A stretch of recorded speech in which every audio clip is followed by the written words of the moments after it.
What's going on, YouTube? And welcome back to Goal Line Hockey. It's your boy Kevin Forte, and today we are taking a look at the latest on the New York Rangers. So we just recently did a video talking about the latest on Capo Caco, maybe an offer sheet being thrown that direction. It doesn't really make much sense. I kind of depicted that in the video. Make sure to check that out. But today we have some updates on guys like Andrew Kopp. We have some updates specifically on Artemi Panarin. Now, this one is kind of out of left field, but it's from a pretty reliable source here, coming from Arthur Staple, who has been a longtime insider of the New York Islanders.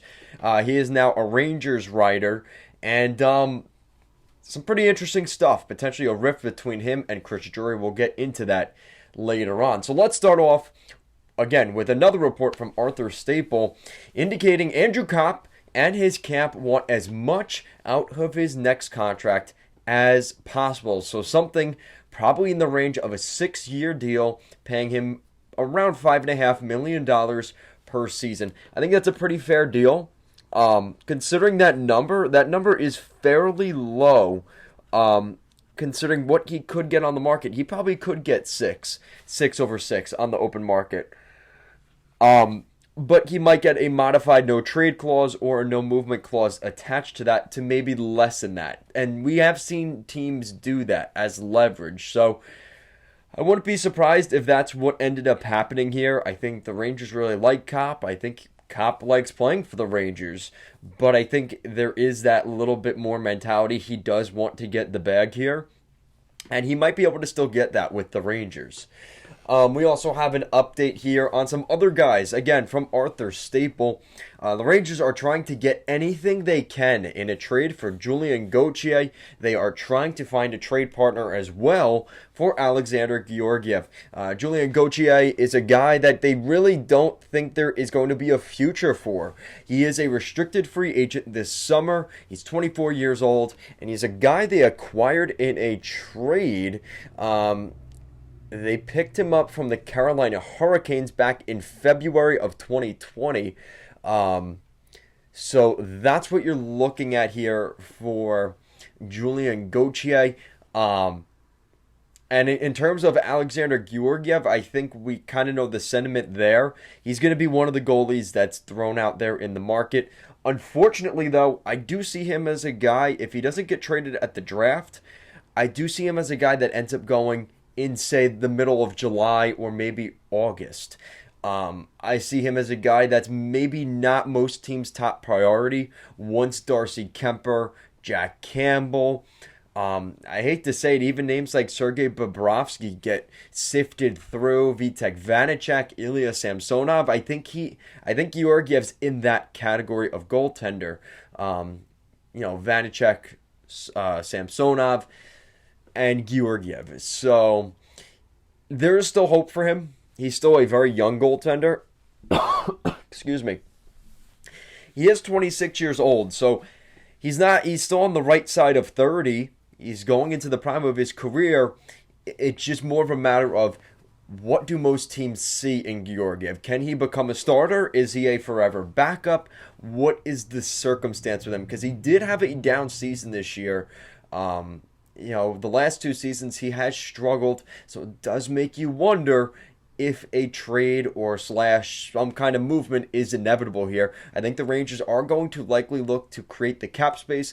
They'll probably keep Keith Kincaid this summer, the Long Island native, grew up a Ranger fan. It just seems like a perfect fit. It does sound like that's the direction that the Rangers' Chris Drury seems to be leaning into. And speaking of Chris Drury, this is not the report I was expecting to talk about here on a Saturday morning, but apparently, according to Arthur Staple of The Athletic, he states he has 2 league sources that confirm that Chris Drury was quote-unquote vocally unhappy with Artemi Panarin's playoff performance.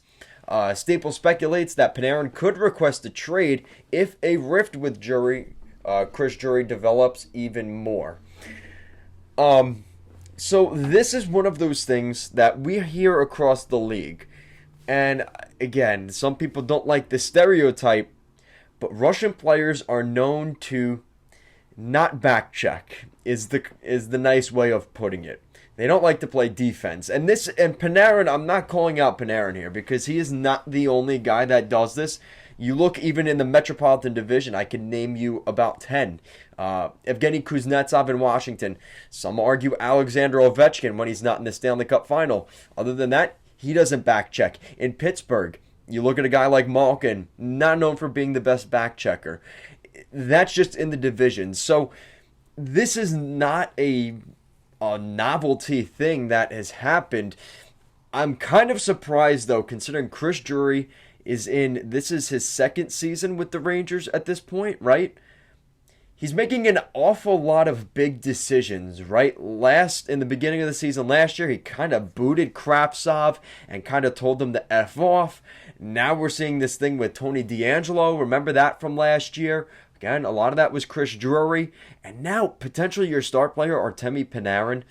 Again, I don't know if this is a Chris Drury thing as much as it is them just trying to create rumors and speculation. I hate to tell you this, it would be difficult to move Panarin. He's making $11.6 million per season, mind you, and he has a no movement clause. So any trade that Chris Drury would want to make for Artemi Panarin, Panarin has 100% autonomy on where he ends up. So at the end of the day, he gets final say in that trade. So again, it does make you kind of look and say, Panarin's not moving. But it is interesting that there could be a little bit of a rift between Chris Drury and Artemi Panarin. A lot of people are saying, really, people are going to jump on this because it is Chris Drury, it is the New York Rangers, and of course, it's Artemi Panarin. But I do think this will just subside.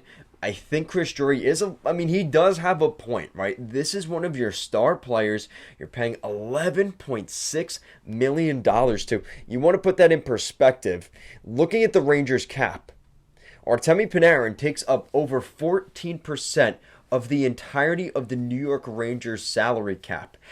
And the second guy on that list is making $9.5 million. Just to put that in perspective. So the next guy below Panarin is making he's making more than $2 million than the second highest paid player on the New York Rangers, and that's defenseman Adam Fox. So, yeah, the expectations are high, and to be completely honest, he wasn't much of a factor this postseason for the Rangers, and to be honest, that's part of the reason I didn't think they would get as far as they did. They did pretty well.